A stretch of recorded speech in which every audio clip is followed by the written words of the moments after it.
Good evening, viewers, and welcome to episode 8 of season 3 Guts, Glory, and Story. And we hope you had a great festive season last couple of weeks, which is why we were off air too. And today on our show, we have Pratik Gupta, a young achiever, and as I said in my video, a restless soul. Someone for whom academic and sports achievement, since it's not very usual, was habitual and boring. So when he was just 19 and he was in his second year of BCom, he and three of his friends decided to launch a digital marketing company, Foxy Moron. I have a separate question later. And as they say, he never ever looked back since. Although the journey was not easy, but we talk about very shortly. Before that, for those of you who don't know us, and I know most of you know us, I'm Alok Sinha, a serial CEO and entrepreneur and author. And I'm joined by my illustrious co host, Sangram Surve, who's an ad man, he's an awarded filmmaker, he's a marketing strategist. And with these introductions, I turn to Sangram to present Pratik to all of us. Sangram, over to you. Thanks, Alok. I think today's guest holds a special place in my heart because he's my industry buddy, right? I am from the same industry as Pratik is. Uh, Special extra brownie points and a little extra space in my heart because he's an outsider to advertising, much like me. Like Pratik, I started my journey. Of course, I didn't start as young as you, Pratik. I was doing something else till I was 26. And then I got into advertising, but an outsider nevertheless. I specialized in HR and then I went into training and then advertising happened. And yes, I think that's what makes Pratik a little more special, because I always like people who come from outside the industry and disrupt the game, and that's exactly what Pratik has done, right? So much younger, and I think he's achieved so much. He's built an agency that's a 100 crore plus. That's a huge size for our industry. 300 plus people. So I only have massive and oodles of respect for you, Pratik, for what you've done. Thank you. So welcome to God's Glory and Story. Thank you, And Sangram. it's Thanks, been an Alok. enriching conversation even in the pre God's Glory Story talk. And I'm sure you're going to throw a little more insights into your journey today as well. Yes, I will. But you're not an outsider, Sangram. Just to cut you there. We're in the Okay. we're in the business of people. So I guess if you did HR before this, you were in the right place. I think our people only do creative work and our people only do that. But I think the core of everything that we do is for people. So actually, you are best experience to have done this.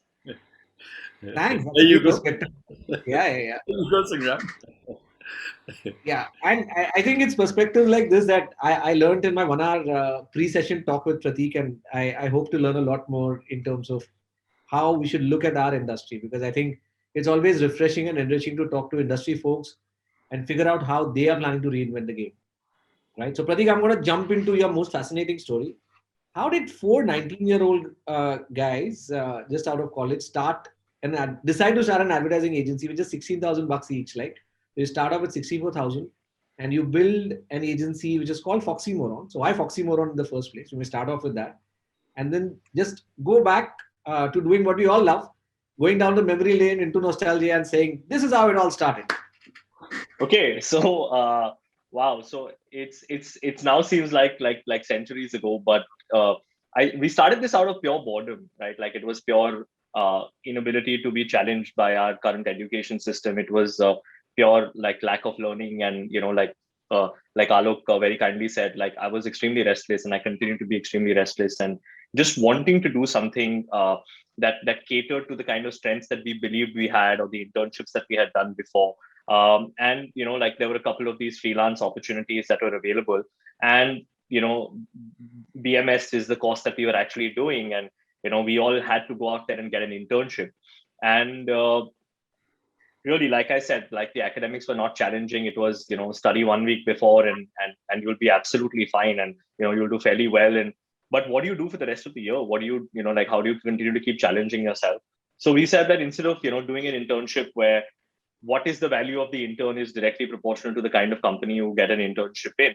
Uh, we try and come together and try to solve a couple of the briefs. I mean, we didn't know it was called a brief back then, or the kind of projects that we had to just see how we can feed off each other's knowledge, just feed off each other's energies, and and see where it goes. So it was not supposed to be a company at all, right? But it was supposed to be a project. It was supposed to be a summer thing. You go in April, May, and you come back in July, August, and it's done. Like you probably come back to college and you continue from where you left off. But my partner Subir, he comes from a lawyer family and he's very Sindhi. So he got us to sign a partnership deed, and for us, that almost legitimized the fact that we were doing something together. It's a very small thing, and it's a very big thing as well, right? Like you could come together and try and be four freelancers, just bringing all of your services together. But very different thing when you now realize that, damn, you started a company of your own.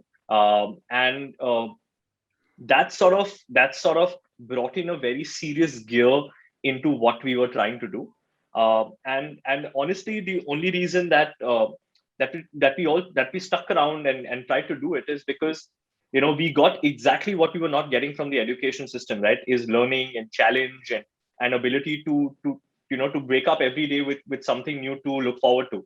So we had that, and we had that going on an ongoing and regular basis, right? Like I always keep saying this, with the amount of ADHD that I have, the only thing that could have kept me sane was advertising. And there's a different brand, there's a different narrative, there's a different problem, uh, and it just kept us going. And one of the large reasons of why it kept us going is because we had each other to bounce energies off, and we had made a commitment to each other that we'll see how far we can take it. There was absolutely nothing more than that. To answer the second part of your question, actually, how did Foxy Moron come about?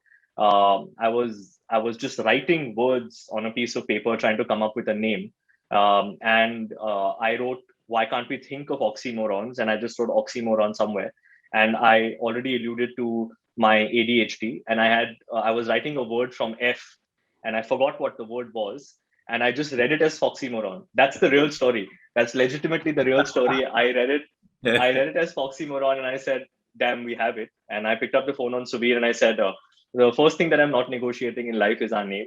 Our name is Foxymoron. Period. It's over." And he fell in love with the name, and I think a lot of people fell in love with the name. Everybody kept wanting to know, what is this agency called Foxymoron, and or what is this company called Foxymoron? What do they do?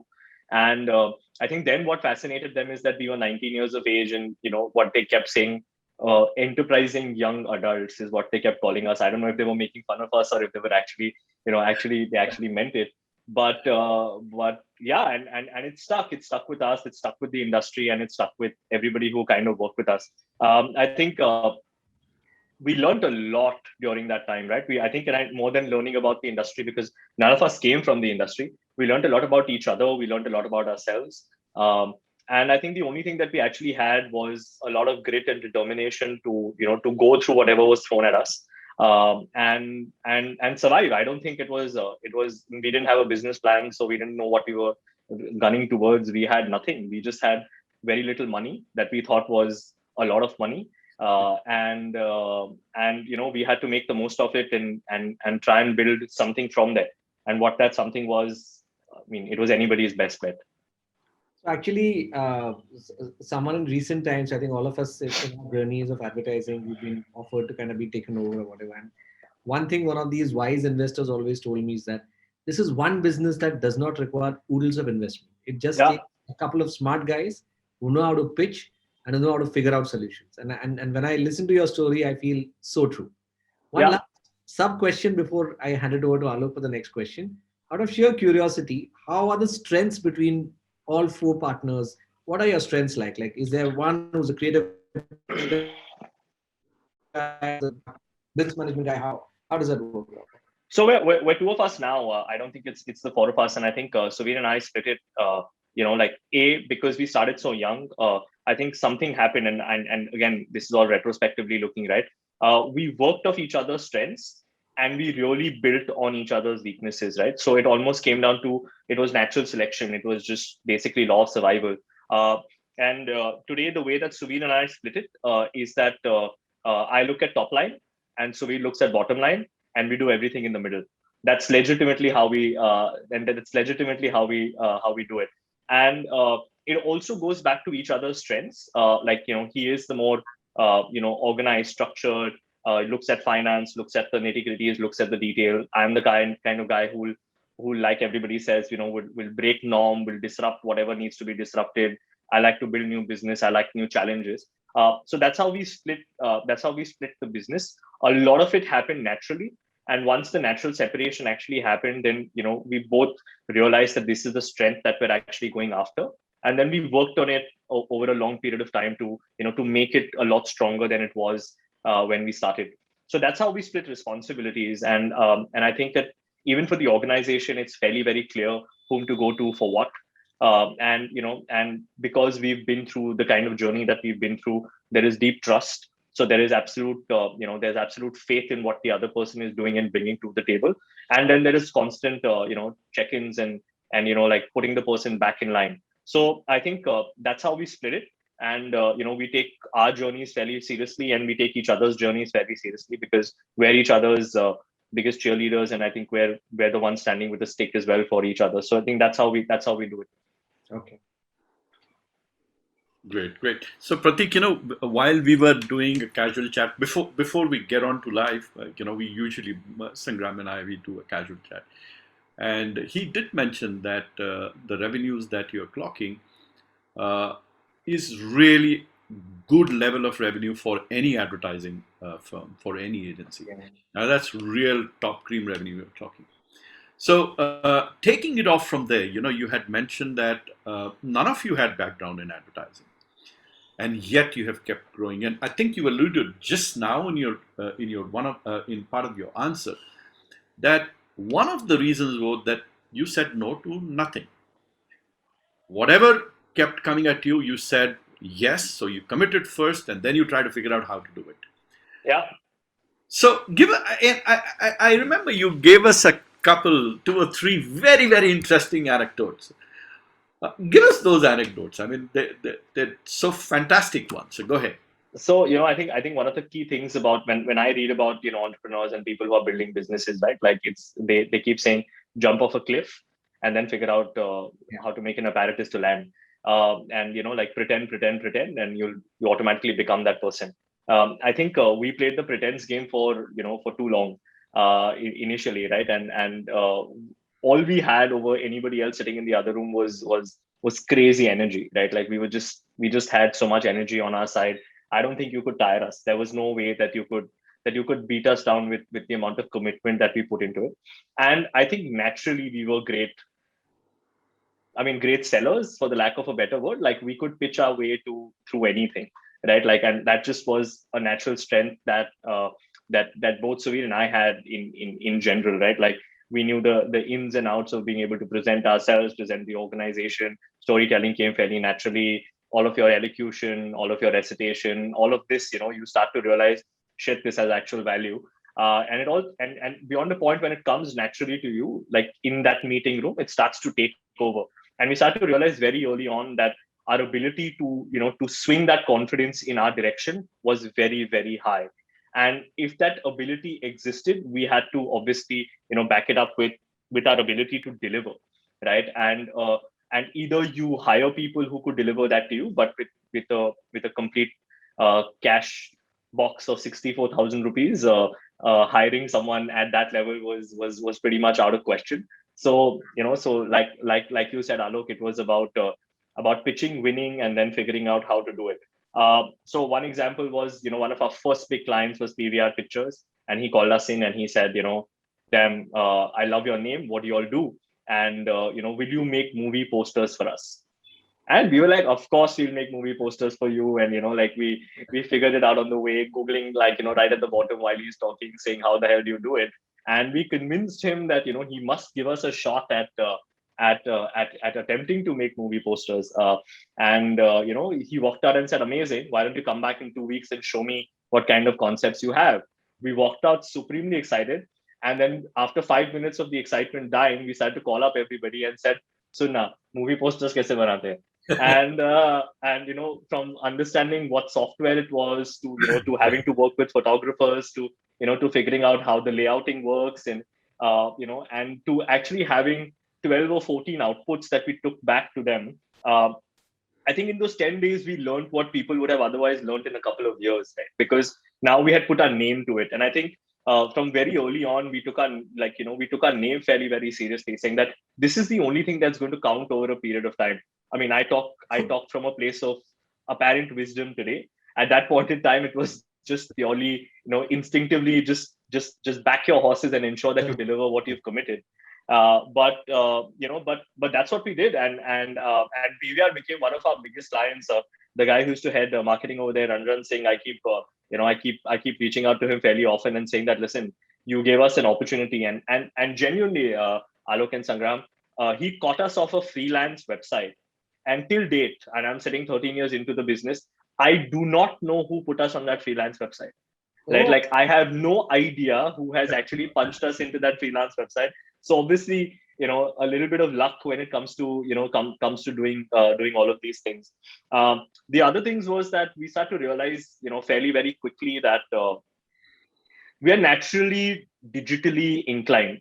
Like we didn't know what digital meant in 2008 2009, right? Like it was websites and somebody having a website, and but we used social media, we used everything to literally get people to know that we exist. And it was more out of excitement, nothing structured, nothing like, oh, we are doing campaigns. Those things did not exist. It was just our journey, our excitement. I remember our first office, was a friend's dad's old office, which he hadn't opened in, I think, 18 or 19 years, right? So we opened it, and it was in an old building in Fort, and it had those wooden panels, and we were like, shit, we can't touch these because it's a heritage building. We don't have the money to replace these wooden panels because wood, like, how do you afford this? And we were like, we understand we're sitting inside of fire hazard, but we need to do something about it to make this office seem like it's as cool as what we're propagating it to be. So we got all of our friends that winter, and we picked up canvases, and we picked up we just got them to paint on canvases, and we legitimately put canvases all through the wall. It was also very cheap. How much would paint and canvas cost eventually? And and we were trying to figure out these kind of solutions, right? Which obviously made us fairly cool in the not so entrepreneurial circles that time. And then we started to realize that we were putting this across digital. Digital was giving us great number of callbacks and stuff like that. So we said, hey, digital is not a bad idea to go after. And like I said, our diligence, right? So we had these 120, 140 slide decks that we took to everybody that we ever knew, and like friends, brothers, friends, sisters who were in brand managers. Like we would just go and say, they say, but what are you pitching? We said nothing. We are sharing information. You take the information. You want to do something about it, amazing. And what started to happen is that we pitched digital so early that in 6 or 8 months, all of the the global organizations started to mandate digital for a lot of the organizations, right? And we stuck with them, right? Whether it was the name, whether it was what we presented, and they actually started to call us back, and they said, "You all said something about digital. Come, we have to do it." I said, "Shit! Now who will find this deck and who will remember what we said?" But we went in there with a newer version of the deck. We explained it to them all over again, and that's what started some of our biggest, our biggest client relationships. So these were proactive decks that you threw at people, is it? Yeah. There was not much activity happening with us, Sangram. We had to be proactive about it. Do you realize that that was the time when the startup scene, was coming on the face of this country, right? It was coming up, and you wittingly or unwittingly stepped into it, right? Today, 10 years down the line, you would be the darling of everyone. That time you would have obviously faced a little bit of resistance, or at least being told, "What are you doing? Go study." I mean, I know how India works and how parents work. Did you face something like that? So I think we were fairly very very fortunate to have parents who didn't really interfere a lot. They said, okay, this is a great kind of an education. Go take it. They didn't know what we were doing, and honestly, I don't know if I shared this with you guys before. For the longest time, my grandfather thought I would repair computers. So I remember him calling me a couple of times saying his friend's computer is not working. I'd pick up my IT guy and tell him to go and repair it. I said, if you don't repair it, I'll have to go back home and explain what I do. which I cannot do. Right. So you please go back and, and you'll figure it out. So they were fairly trusting in this entire process. As time went by, like we started to get some, ridiculous offers of either acquisition of jobs, and fairly very young in our careers, right? Like we were 22, 23, 24, and the numbers in that context were massive, right? That was the only time that, that my parents stepped back and said, okay, do you want to consider this? Do you want to do this? Right. And over a period of time, they started to realize that we were onto something. Obviously, their friends talking about it and their friends' children wanting internships helped the whole cause, right? So I would really wait for internship season for me to get them 3 months of validation for the next 9 months that, okay, he's onto something. He's probably doing something. So we just continued to buy time, but they were fairly very trusting, trusting of the process. And once they start to realize that we're doing right, and we're doing what we need to do, then that was okay. But yeah, would they have liked for me to get a lot more educated? Yes, but I think Suvir finished his law even after we had started Foxy. I finished 2 years. I didn't finish the last year. I was out cold and pitching at that point in time. Just didn't have the time to finish it. So we did, but we did it primarily because we wanted to know the lay of the land that we were working within, not really for academic purposes, but really just for knowledge purposes. So that's why we did educate ourselves a little more than just a BMS degree. But yeah, but no, we were okay. We were very, very fortunate. So you didn't end up completing your education, is it? No, I didn't. I wanted the dropout tag. No, really no. But I didn't finish. So we did finish. Like I said, he's the more diligent one. So he did. He put his head down and finished the third year. I finished 2 years. I haven't finished the third year. One more reason, Alok, why I like him. I'm also a dropout. It's very rare in India. My son, who's just 18, he's going to turn 18, and he keeps saying, I wish I were born in the US. You see, Bill Gates never finished. And I said, yeah, you're right. But I think he's listening to this with his mom. So I have some convincing to do now. No, listen, I graduated. Okay, just to save you in the night, I graduated. After that, I didn't finish my master's yet. Okay. So that brings me, Pratik. I think one of the sentences that really stuck me during our pre-session talk was the fact that you almost had 100% strike rate in your pitches, right? Yeah. It has got to be some secret sauce, right? That's really an incredible track record, and I think you had that for almost 6 or 7 years. Yeah. So tell us about that secret sauce. I think there weren't too many rules in digital, and we really didn't come from a structure of advertising, right? Like planning, client servicing, art, creative.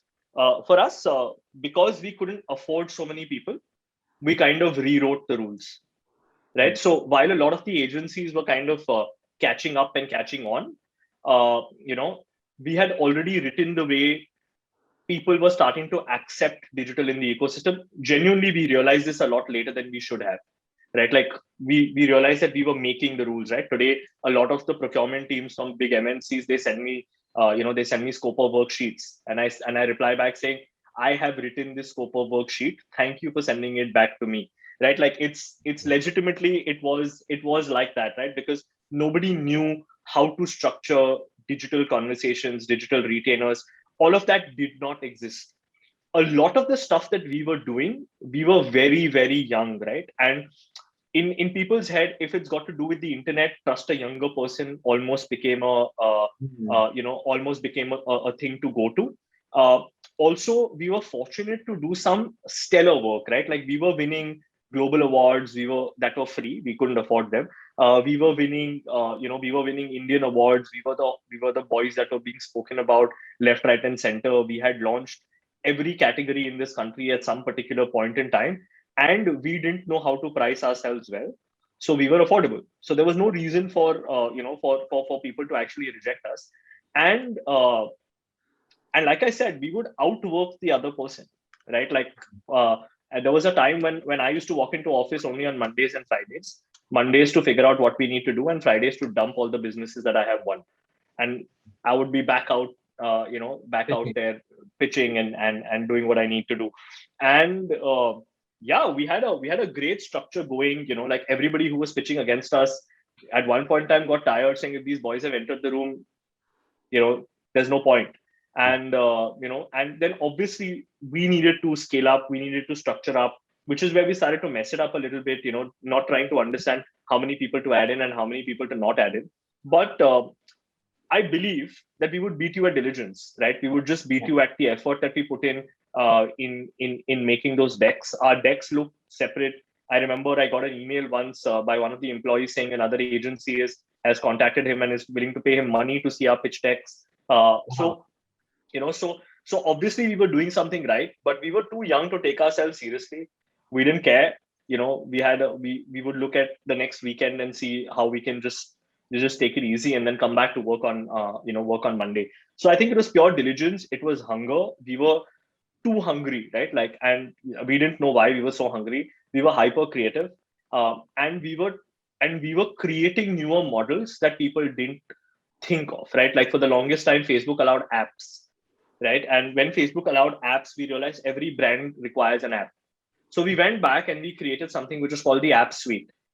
Now we said every month we will do 2 apps as a part of your deliverable across digital.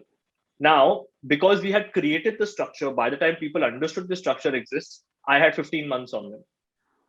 Right. So why would and we were purely doing this because we wanted to seem smarter and a lot better equipped than the bigger agency who would come and pitch against us. That it was our quest to to be smarter and not have all the information, because at the back of our head we were not agency guys. So like, they know the secret sauce, we don't know the secret sauce. Can we build our own secret sauce?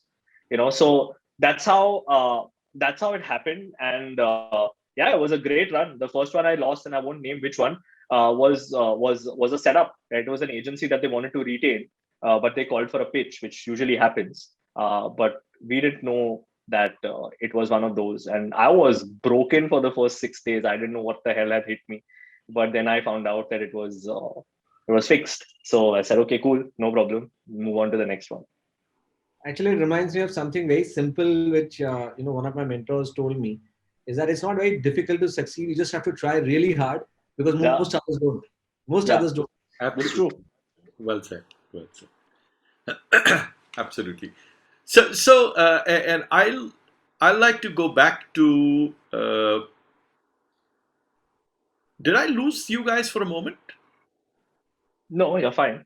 Okay, so I'd like to No, go no, back to what you mentioned about the point in time when your parents thought that, oh, really, you want to do this? And this is very early on, when you were just about 24. You had a humongous offer for being bought over. Lot of money for a 24-year-old. Lot of money at that point. Today, if you look at the value today, it'll be like 5 times over, more than that, right? But you refused. I mean, you need first guts, more than that, to refuse, but you refused. And you said the gut also told us there's something going on. Tell us more about it, and tell our viewers more about it. So it was, like, we got a call one stray week, and they said that, hey, and by this time we'd already started talking to networks, and networks are fairly interested because, like I said, right, we were winning pitches against them, we were retaining some global clients, and obviously you come into their eyes, right, like saying that, okay, who are these boys, why are they doing this? And so obviously we were out there, we were having these kind of conversations, and this global behemoth basically came and said that, okay, we're very interested in you. And they were the poster childs of digital in the world, right? Like, and they were the sexy boys whose websites we would open and say, okay, this is what you want to be. So it's about tingling those nerves, and we were like, yeah, this is the kind of conversation that we want to have, right? Like, sure. He said, can you meet us in Delhi on Friday? And he said, sure, let's do it. We met on Friday. He was very happy to hear what we said. We were very happy to hear what they said. And we had an offer on Tuesday, right? Which is outrageous, because they legitimately took my word for what our revenues were, what our top line was, and everything of that sort. And history knows it. Never take my word for all of these things because Surya knows better. I mean, I just don't know. And you know, and we had an offer, and he said, we want to buy 100% of the company, and this is non-negotiable, and we would like to finish in the next 10 days. It was a truckloads of money, right? Like I said last time as well. Like I almost felt like a lawyer obligated to tell his clients. So I went and told my parents that, listen, there is a truckload of money, that somebody is willing to offer us, and we got to come back. But we've spoken about it, and something really, really feels off because we've built this agency. He wants this agency, but he doesn't want us because he wants to buy 100% of the company. And you give this much money to a 23, 24-year-old, I'm going to come back after 2 years, probably having, the guy. I mean, you usually see the guy who was in Home Alone and you see how he's become a drug addict. I was fairly, very scared that, that one of us is going to go down that route because we'd have so much money and not know what to do with it. And we said something seems really, really off because he wants to buy all of us. And he doesn't want us to retain anything. And he said, once we buy you, we'll figure what to do. And I said, listen, our accounts are not up to international standards, right? Like we are bookkeeping in India, where we have put what we have learned in our books in BMS into use, right? It's not the same kind of structures that people accept. If they ever do due diligence and ask me where is this invoice, I used to go and edit it on a PDF and send it to a client and not generate a new invoice, right? Like it was, I mean, it's how we functioned, right? Like there was no system, there was no process, and we grew fairly quickly, right? So it took some time for us to realize system and process is a real thing. So I said, if he does due diligence, it will take us 6 months to just give him all the information. So how the hell do we do this? And I said, something seems very wrong. And everybody else said something feels really wrong. And we turned around and rejected the offer, much to the fact that they were selling the week after and they wanted to flip us. So buy us at 10 and sell us at 30. So it was a good call. I don't know monetarily if it was a good call or not. Like you said, Alok, it could have been 5 times more money today. But it definitely, from a journey point of view, it seems like, well done. But we were very, very scared when we said no, right? Like you at that point think that, are you going to get something like this again? Somebody wants to buy you, and we were talking to other networks, and the other networks would not want to buy you 100%. And you're like, here you have one chance, liquidate, bounce, good gig for 4 years. You've done what you needed to do. You got paid, a truckload of money, take it and run. But no, something just told us not to do it, and we did. Good call retrospectively, but yeah, it was very hard when we did it. Scary call. Very scary call. It's like sitting in front of the I trading think terminal these are and the you're making $1 million or $1 billion, whatever that number is. Should I press or should I not press? And that is how it was. I think and these are always things better seen in retrospect, Yeah, but there's always this thing that, okay, you need to have some stories to tell when you're sitting at the end of your yeah, journey, right? yeah, That's the call that I took on that. So yeah, yeah, I think we all have those testing moments, and our gut says, take the road less travel. yeah, I think another one that was really fascinating, and I think even we've gone that path as an agency, is whether you should take work from other agencies or not. So even as a small agency, I think we always had that call. Outsource work, should we take work from a JWD? Should we take work from an Ogilvy? For some reason, we never did. We always worked with direct clients. And after a point, you also never did. Okay. And there was a little, I would say, that inflection point where you said, no, we're not going to do that. And I think that anecdote is pretty fascinating if you would like to take viewers through those. yeah. Sure. I mean, it was like I said, right? Like we were doing some great work, right? And we were at it. We were building some like. I remember at that point in time, page likes was a big metric, for a lot of the digital ecosystem. And out of the top 20 pages, like, probably 14, 15 were ours, right? So we'd be like, dude, like, what are you even talking about? This is all good. We got it covered. And we really built communities, right? Like people were really interested in what we were putting out there. And the brands that we were working with just kept coming back for more. And I remember awards in digital had not become such a big thing, or at least even if they were, we were not very aware of it, right? I think a large part of what we've been able to succeed is primarily because we didn't know anything about advertising. If we knew a lot about advertising, right, we would have failed in year two because we would have pumped up costs so high that like it was just not being able to survive. So a lot of the agencies who saw us pitching, right, they had inroads into bigger clients, into global relationships that we could never, that we could never get inroads to so early in our career. So they kept giving us a lot of work, and we kept delivering for them. I remember Facebook had an awards, which was a global award, which was free to enter. And Femina was our direct client from Worldwide Media, and we had done a stellar campaign for them, which was using all of Facebook, right? Like it was using everything that Facebook was offering at that point in time. I remember we had built a magazine for them called Made for You or Made by You, which was basically we crowdsourced the entire magazine from the internet, articles, photographs, videos. I mean, not videos, but articles and photographs and columns and everything from the people who were a part of our community. And it was a supplement that we printed with Femina. It basically made Femina and WWM take notice that digital is here to stay. And we did that, and we applied that for the awards, and we forgot about it. I think 3 months later, we were the only agency in Asia to have won the award for the first time, right? So Facebook came and said, "Listen, you guys have killed it. Like this is recognition for us, and we'd like to come and give the award to you in person." We said, "Sure, please come." We cleaned up our office that week, and like we said, they're gonna enter and they're gonna step in, and we had this loft in our office, right? Our office was in a mill compound, so it had 30 feet, 35 feet of clear height. So there were, these two floors, and we had a loft, which was our chill zone. We would just like, usually after afternoons, you'd find a lot of us sleeping there, or if you've not gone home, then you'd be sleeping there, or you had a PS there. So we took them up there because that was the cleanest part of the office. And, they had this fancy brochure, which opened up like a fan. Huh. And, and they basically said, see, these are the 4 case studies from India, or 3 case studies from India. And, they went back brand, brand, brand. And we were just sitting with our, hands on our head and saying, dude, all of those 3 brands are us. And, obviously this is outsourced to us through other agencies. But you mean out of the 20 global case studies or 30 global case studies, the 3 that are from India are all ours. And they were congratulating us, but we were just like really thinking about what we had just seen. And I think they left, and we didn't know whether to celebrate or whether we were to think.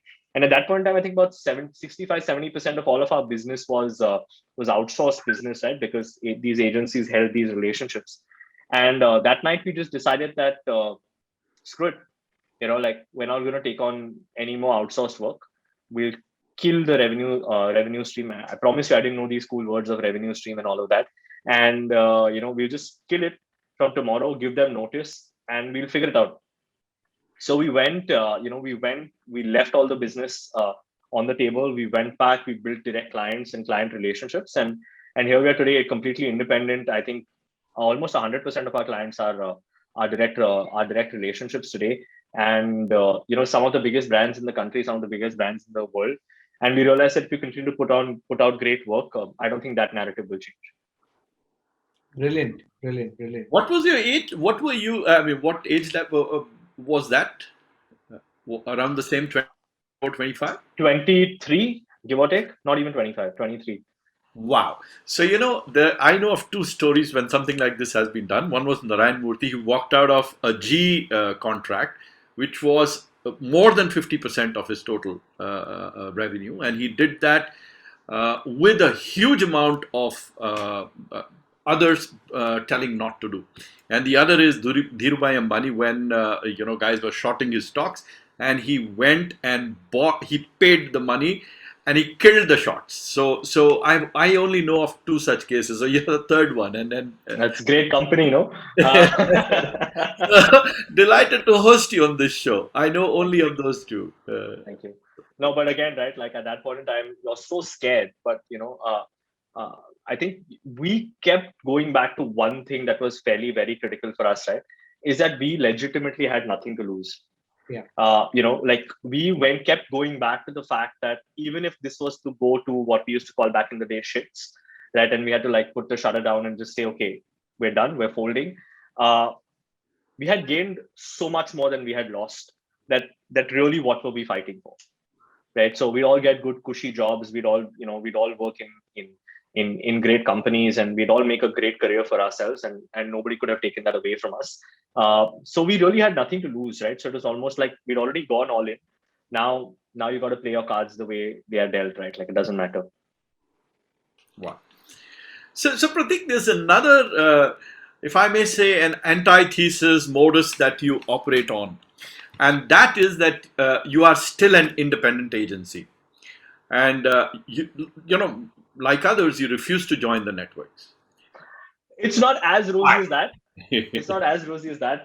We were lured in by a network, and we almost did sign, and we didn't join them for not the right reasons, right? We didn't join them because we had two exiting partners who basically were our Achilles heel and didn't allow us to sign, and that's the truth of the story, right? Like, and that's the reason that we're still an independent agency, and genuinely the network that was with us, did everything in their power and beyond to make it work. So it's not like we chose this independent path, right? Like, at some point in time, because you can understand our ambition, right? Like, we were 25 and 26, and we want to see how this grows and how this continues to grow. And for us, we kept wanting mentors, right? We kept wanting people from the industry who would tell us whether what we're doing is right or wrong, whether it was to show us direction or whether it was to validate what we were doing. We were always at that loss, right? Because the kind of people that we would speak to did not have the perspective of our age, and therefore what kind of risk we have the ability to take, right? Because really we were not that risk averse from the beginning, and with success we were almost a lot more willing to take very, very calculated risks, right? But we were the kind of people who would say, okay, invest, we'll figure it out, invest, we'll figure it out, invest, we'll figure it out, right? I mean, genuine story. Suvir and I have never taken profits home in our entire 13 years. We get paid as an employee, and we invested everything back into the organization, right? So, and that's how we've been able to continue to fuel the growth, right? Like, you think like an entrepreneur, you behave like an entrepreneur, but you get paid like an employee. That's what we keep saying, right? Like, and it keeps you sane, it keeps you centered, it keeps you fairly very grounded.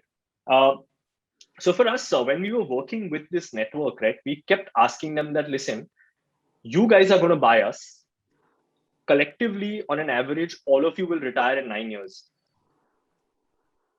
I potentially have another 26. What do I do? What's the plan? Right? And they thought we were joking, but no, we were really serious, right? Like, we're saying we want to be able to be sitting at the forefront of digital.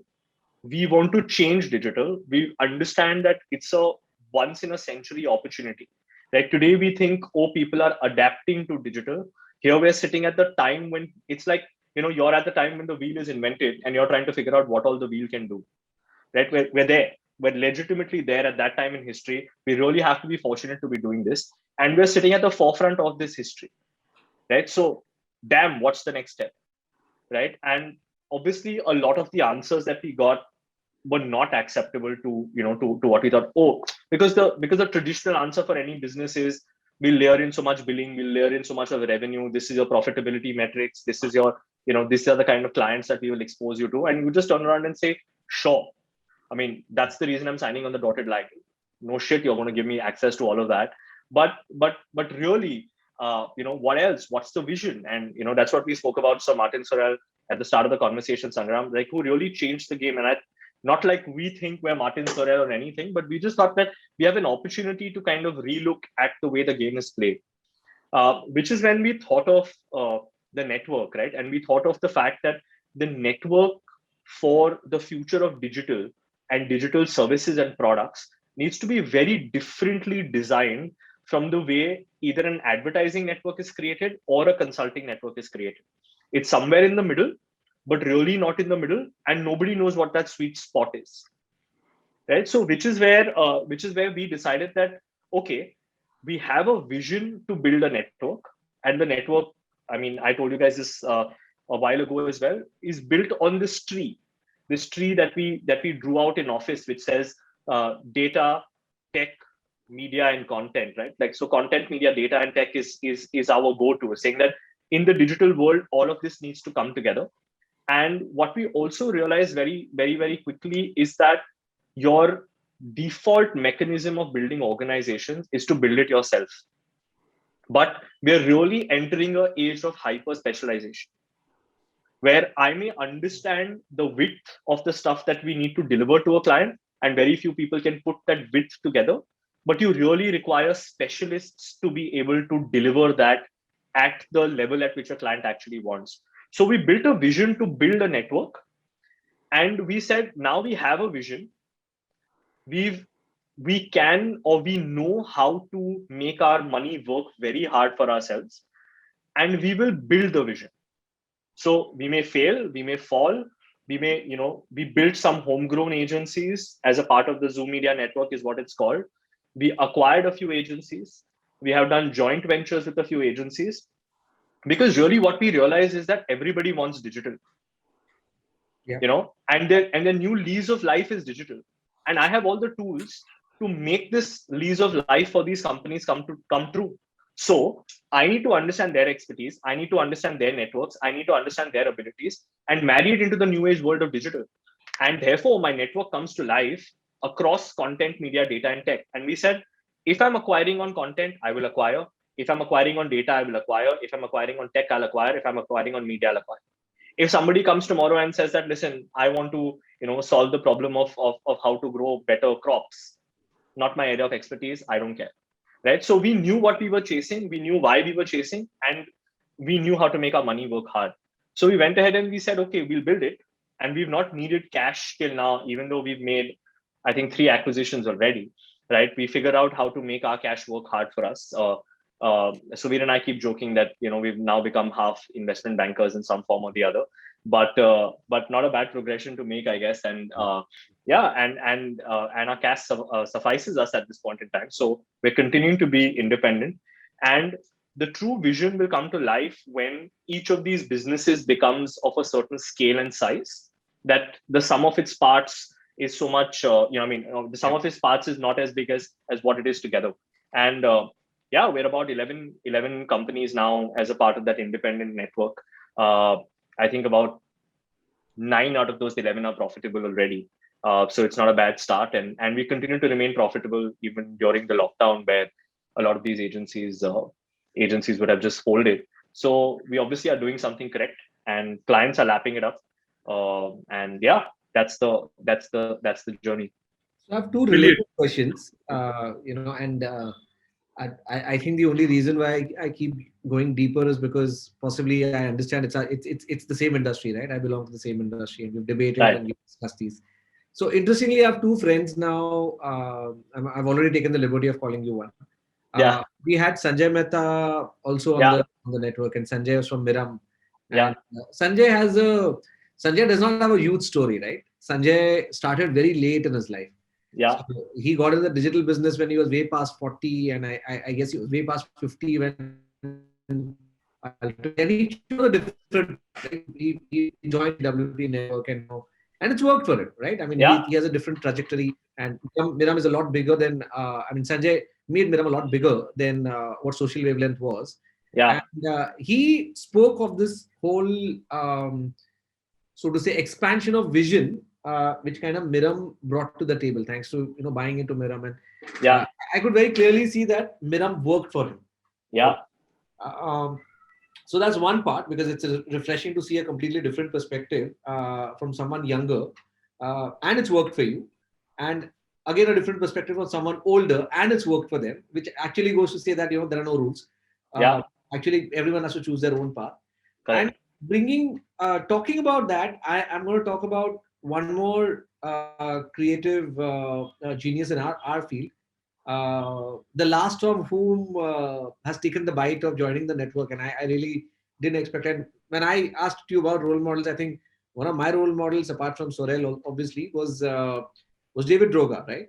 And David Droga was the icon of last bastion of creative advertising, and multiple awards, multiple countries. And David Droga gets bought out by a consulting company, right?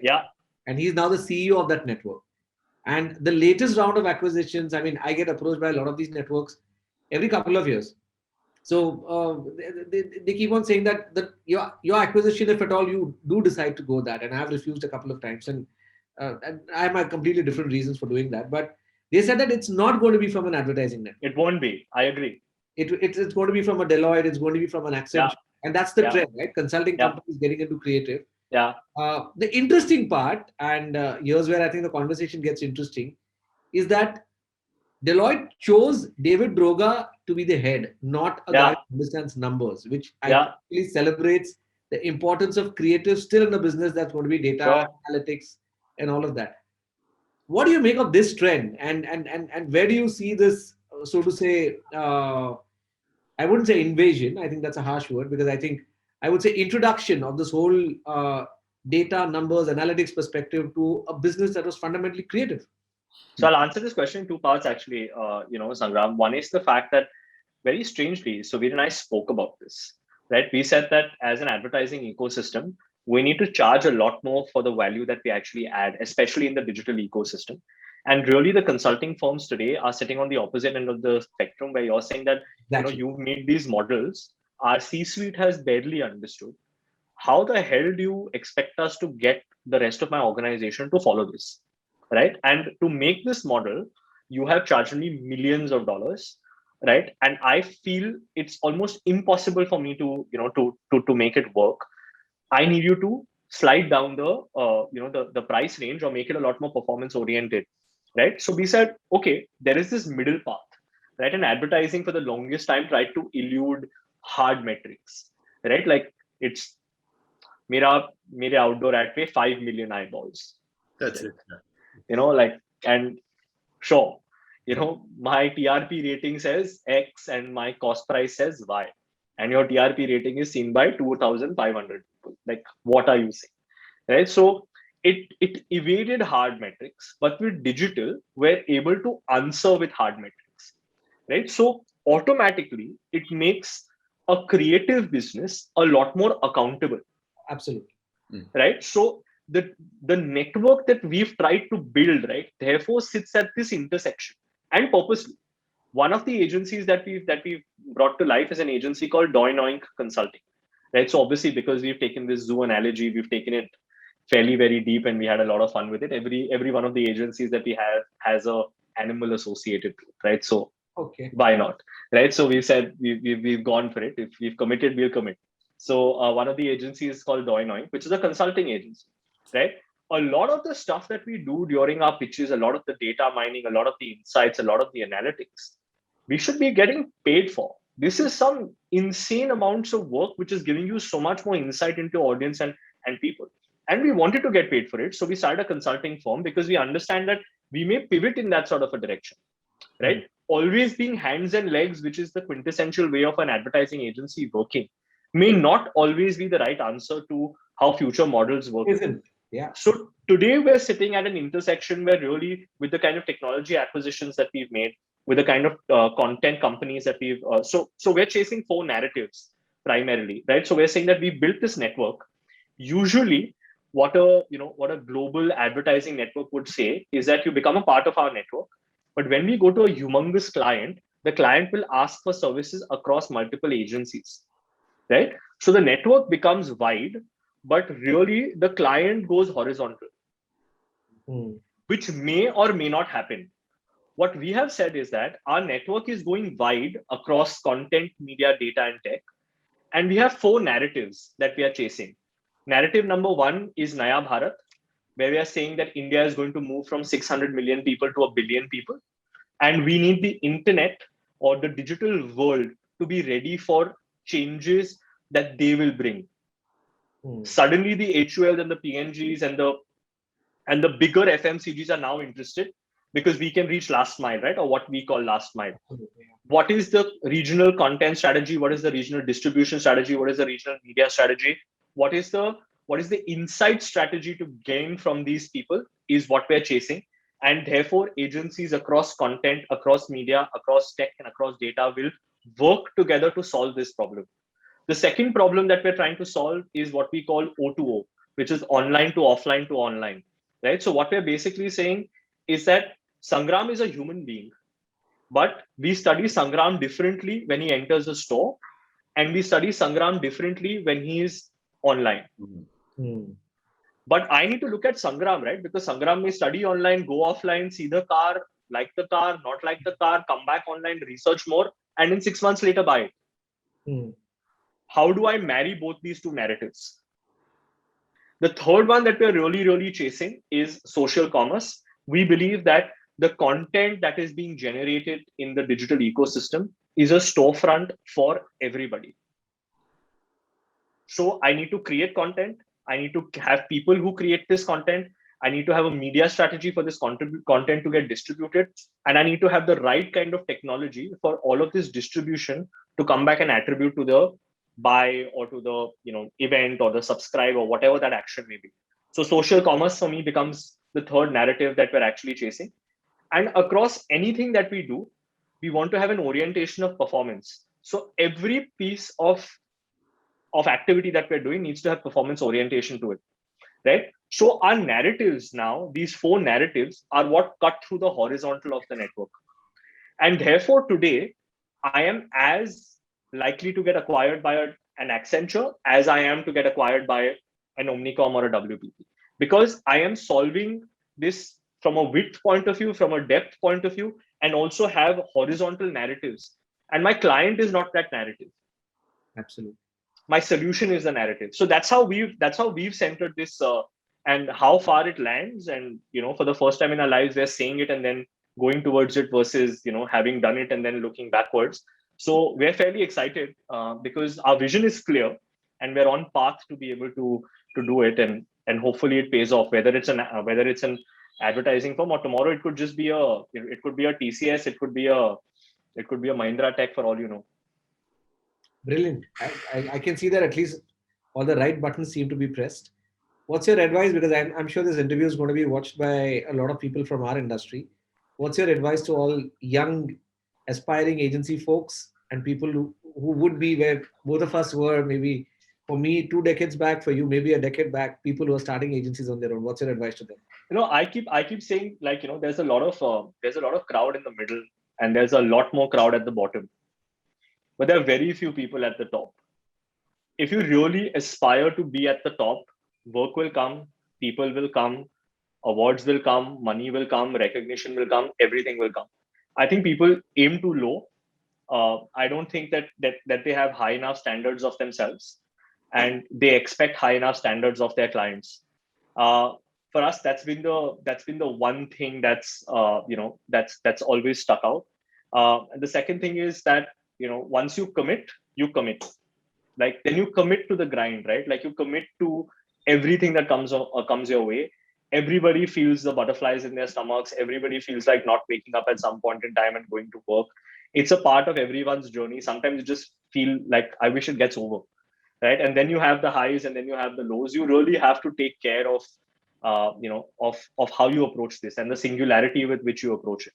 And if it fails, right? Like, and one of the things that I am very passionate about is failure, right? Like, and I, for the longest time, right before the lockdown started, I would collect stories of failure. And I think that as a society, we don't talk about failure, or we don't celebrate failure as much as we should, right? So fail hard and fail every day, because if you are, then you're at least making motion, right? At least you're moving in some sort of a direction. If nothing else, and if it does not work out, 20 things that don't work versus not knowing anything that didn't work. So for me, these are the three things that I go by. Just commit, fail, and continue to be on the path, and set really high standards for yourself. If you do, then you'll make it. Nobody can stop you. Brilliant. And Alok, I think we've exceeded our time. In all my excitement to catch up with a fellow industry insider. Not at all, not at all. We have. This has been a great, great, great session, great interview, and Prateek, thanks. By the way, there is one question which is left half answered, and Sure. I'm going to quickly slip it in. Prateek, we are over time, but yet. So Sunita Ramaswamy, she said, inquisitive to know the history behind the names. I think you told us about Foxy Moron. You kind of hinted about Zoo Media, but has it to do anything with Z Media and a play over there, or is it truly Zoo Media? And where did it come? No, we just legitimately started a couple of agencies and we just put an animal to it. Legitimately, we just put an animal in the name and we were just having fun, right? So one of the agencies which does video solutions for us is called The Rabbit Hole. Our influencer agency is called Polin. So basically, it just started to have animal and animal connotations to it. And we said if all the animals are in one place and we're not so wild yet, and we're a controlled environment, so we're a zoo and we're not the jungle. So we just called ourselves the zoo. Yeah, I mean, I think we don't overthink this as history has suggested, but yeah, we're just having fun with it. And I think a lot of our credentials, decks, and our analogies are on point right now. So we do talk about how networks are structured and how they're a monotonous animal kingdom and how we're the new animal kingdom, and we do all of these things. So we just have fun with it. Yeah, nothing else. Brilliant. Super.